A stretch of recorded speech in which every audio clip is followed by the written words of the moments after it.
দেখতে পাচ্ছেন এখানে একটি ছোট মেহেদি গাছ, আর মেহেদি গাছটাতে মাশাআল্লাহ অনেক বেশ পরিমাণ পাতা এসেছে।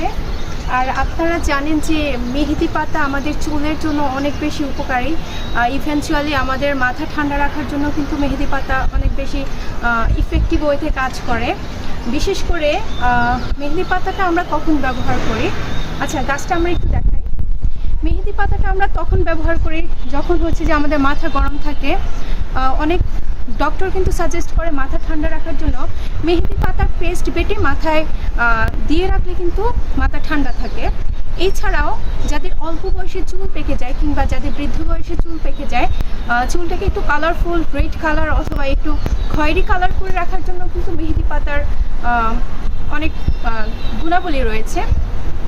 এছাড়া যাদের অল্প বয়সে চুল পেকে যায় তারা কিন্তু মেহেদি পাতা বেটে এটার যে নির্যাসটা রয়েছে সেটা যদি মাথায় দেওয়া হয়, চুলে দেওয়া হয়, তো সেটা কিন্তু প্রাকৃতিক ন্যাচারাল কালারটা ফিরে পায়।